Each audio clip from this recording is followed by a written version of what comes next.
Welcome back, YouTubers, to my channel of an everyday content and all the life of an Aspie. If you are following me on these series right now, these are the drug-free series that I would like to address to the teens and people like that are hopefully sending messages of hope, as well as an awareness based on, you know, in this everyday life of what we go through in life as teens, you know, be it depression, be it peer pressure, be it drugs, alcohol and the like here, which I hope currently that I'll bring out some key pointers and understanding, even though many people may not agree to some things I'm sharing with you, or based on these series right now, or if just any other videos, that's fine by me, because like I said, everyone's entitled for their opinions. So no further ado, for the ones that has been watching my channel so far, thanks for supporting me by just, you know, giving me the heads up of certain bits and pieces that needs to be improved on, or just popping in to see me now and again what I've been up to and whatnot. So as you know, basically in this day and age, it's really hard for me sometimes just to bring up what I want to share, even though fear of, you know, the judgment mentality. So no further ado, I'm going to continue on right now, basically on the series of what I'm doing right now to you all, based on the drug-free series, which, like I said, I humbly apologise if the series are a bit longer than expected, which I'm trying to cut the timing short and whatnot, but hopefully you get a fair idea and understanding through me of what I'm wanting to address to you all, regardless of my aims and purposes right now. Is just to help people, support them and through their bad times and be there for their good times in one way or another. So no further ado though, this one's part 11 of the drug-free series, which is going to be called, was the lead singer really singing to you?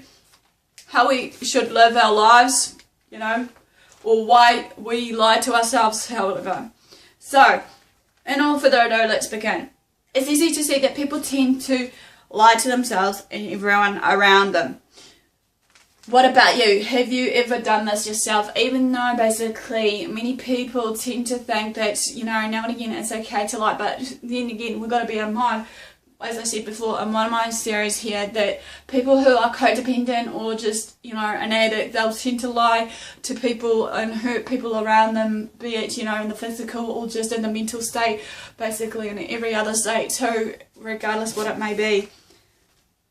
Even if you have never used, have you ever convinced yourself that something was alright when deep down inside of you, you knew that it wasn't really alright in the end? Because obviously, you know, you're covering up your pain, you're covering up your tracks of where you are, you're covering up everything around you, just to either A, put a smile on your face while you're doing the addiction, or just not, you know. It could be something that seems harmless, pretty much. It's important not to lie to yourself. Even seemingly small lies will begin to erode into our sense of trust in ourselves and others around us, basically. And of course, if you're not honest with yourself, you can't be honest with others, which is a real known fact here today. Being honest with yourself is a quality and value that enriches your relationships with others around you, as well as allowing you to learn and grow from your mistakes in the past and present and build your self-esteem. It's great to own this kind of honesty, you know. All of this, of course, yet when you use, you're not having the care about the world or the truth of everything around you. It's a huge loss, pretty much. If you use, but your life still looks and seems normal to you, you may be tempted to conclude that you don't have a problem. Like many people, like I said in one of my video series, that with this, people tend to have a denial stage of them when it comes down to using, basically, because obviously, as I said before, if you've been following on the other parts of these series of the addiction, that there is a cycle that where users tend to just, you know, have a problem with lying, denial and all that, and it just keeps on going within its own rights and within its own patterns. Depending on how much and how often you are using it, it's easier to think that everything's okay. Early on in addiction, the user can sometimes keep things together, think they'll be cool, calm, collected no matter what, and while they're keeping things together, they think that, you know, they're on top of the world, of everything around them, be it whatever it may be. Even though, like I said before, us teenagers obviously have a lot more pressure on us, being it fitting in, be it temptation, be it want to be in the in crowd, be it having a type of status quo that they want, or label mentality.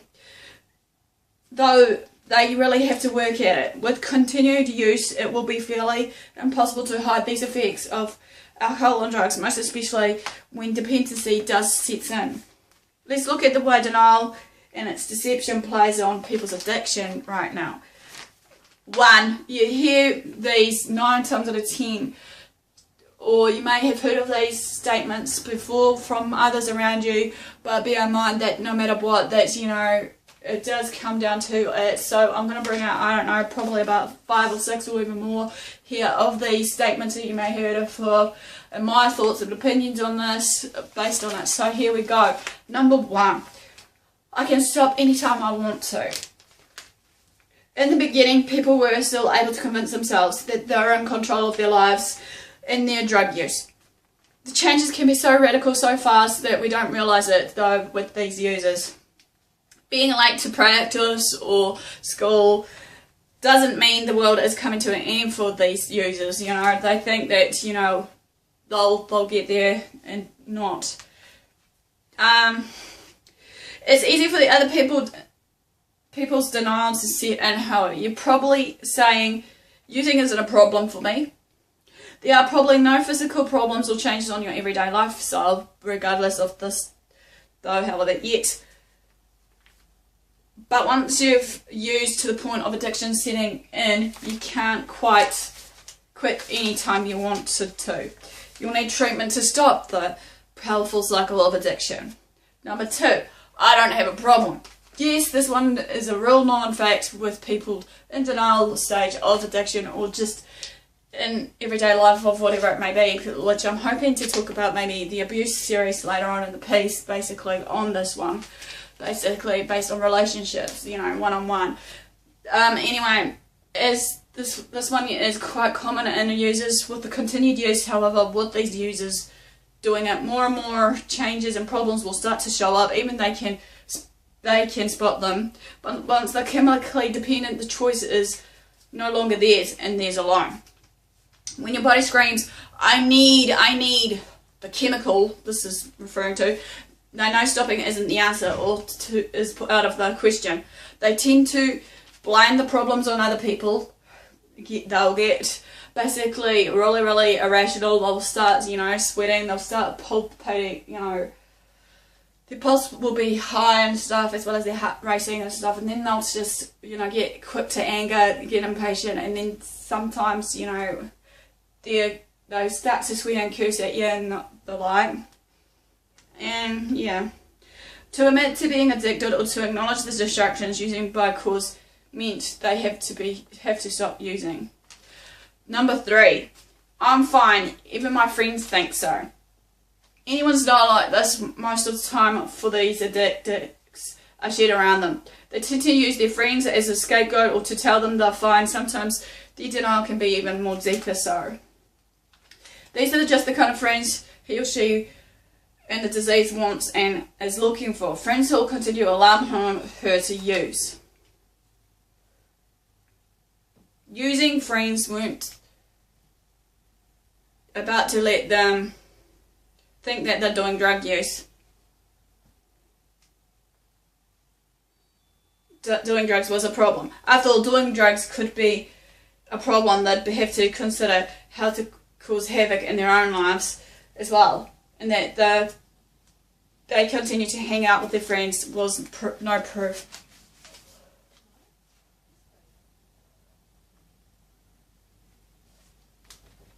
To continue to hang out with their friends was no proof they too were okay.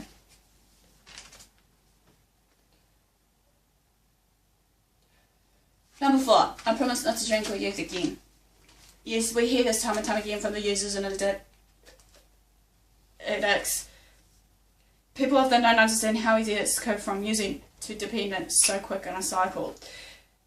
Parents do know firsthand if their sons or daughters were using. No doubt they want to believe that he or she wasn't at the point of being chemically dependent. They think they can persuade their own children not to use, and they think it's as easy as that. Their children promises their parents not to use drugs or drink alcohol anymore, and their parents believe them. At what cost though, and why? Usually their children becomes chemically dependent and turning away from drugs wouldn't be easy for them, however, but without professional help, if they knew their children was using at the least. If progresses to the point of being a disease or an illness, they would know that they couldn't accept his or her promises. If someone had cancer and promised not to have it anymore but didn't get the treatment, you wouldn't believe them. What's more, you wouldn't think having cancer was something they were doing on purpose and could therefore just stop having on their own. Number 5, my life is crazy, but not because of the drugs. Finally, this is the last part, because of the using has gone on for some time and for too long.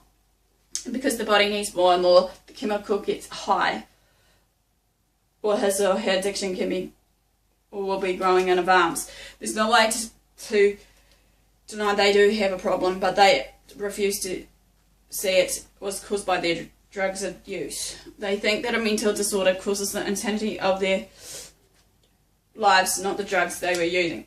As their addiction advances, it becomes impossible to reason clearly and make sound judgments, not only because of their addictive thinking, but also because using has impaired the ability to think irrationally. Well, that basically ends part 11 basically of my series of the drug-free series. Please give me a like for the thumbs up for support, and also just share the videos to your family and friends that would like to actually address this problem, because obviously this is a problem sometimes in this young age group, obviously of the teens. And also subscribe to my channel for more updates on what I'm going to be up to, hopefully, and later on. Also, basically, another one is basically just to follow me on Twitter and Facebook on AspieAnswersAll, and basically comments below. It will be appreciated to create a positive, stepping stone, so that we can create a positive atmosphere for others around us, so that people feel safe.